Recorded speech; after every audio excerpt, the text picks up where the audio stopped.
free speech used to be a left or liberal value, and yet we see from the in quotes left a desire to actually censor. While content moderation can limit the distribution of clearly dangerous content, it doesn't go far enough.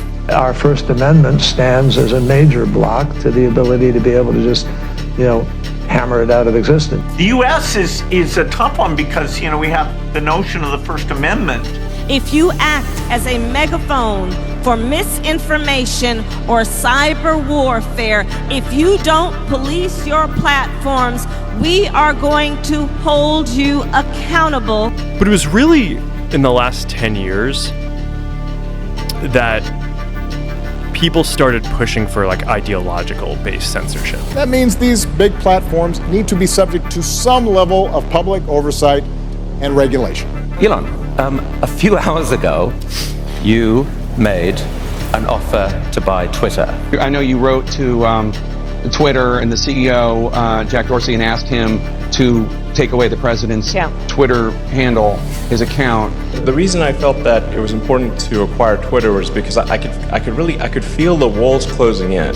How is that not a violation of free speech? I mean, the president has the same rights that you have, that I have, and how would that not just be a slippery slope? It was outrageous that they suspended the account of a sitting president. I mean, that's insane. They are directly speaking to millions and millions of people without any level of oversight or regulation. And that has to stop. Pretty much all the social media companies and Google and everyone are controlled by far left activists. That's the truth of it.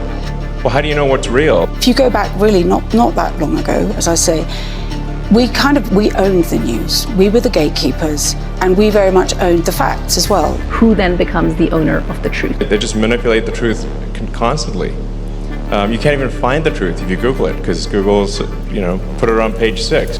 If they don't moderate and monitor the content, we lose total control. Federal government, from Democrat members of Congress to intelligence agencies, including the FBI, used Twitter and other social media companies to censor Americans' speech.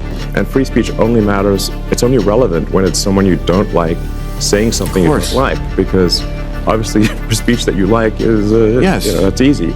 The Twitter files revealed that by 2020, Twitter was engaged in open information sharing with the intelligence community, and now we know there were many intelligence agencies apparently involved in this. All these different agencies and branches of government basically just started investigating, coming after our company. It was brutal. It was brutal. Hold on a second. Maybe we need to have a different set of regulations for social media platforms now that they're this big. While they're trying to push that program, they also tried to censor anyone who is basically arguing against it. And they pushed us super hard to take down things that were true. The FBI pressured Twitter to act on election-related tweets leading up to the 2022 election. Of course, they did it in 2020 as well.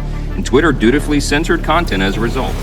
These people from the Biden administration would call up our team and scream at them and curse. There's a lot of discussion now about how you curb those entities. Twitter has used its internal tools to control and manipulate speech considered misinformation, and who was determining that? It was the government bureaucrat. There's no guarantee to free speech on misinformation or hate speech, and especially around our democracy. The Twitter files should be a matter of bipartisan concern for every member of Congress and every American citizen. We're going to have to figure out how we rein in our media environment. And where saying certain things would get you thrown into prison. And so that's something that we're looking into. Because it is a bedrock principle of our constitutional system that the government does not get to decide what speech is acceptable or true. The referees we used to have to determine what's a fact and what isn't a fact are kind of, been eviscerated. We're definitely investing a huge amount to make sure that we're fighting misinformation. Under the First Amendment, Americans have a right to speak freely, regardless of whether their speech upsets the preferred narrative. In fact, that's when it needs the most vigorous protection. Everybody on the left used to believe in that. I learned that with the swipe of my pen,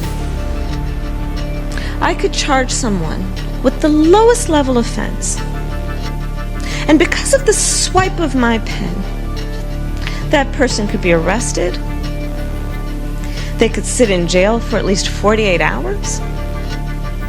They could lose time from work and their family maybe lose their job. They'd have to come out of their own pocket to help hire a lawyer. They'd lose standing in their community. All because of the swipe of my pen. Weeks later, I could dismiss the charges, but their life would forever be changed. So I learned at a very young age the power. The power. The thing about censorship is that, sure, for those who would advocate it, just remember, at some point, that will be turned on you. There's a reason for the First Amendment.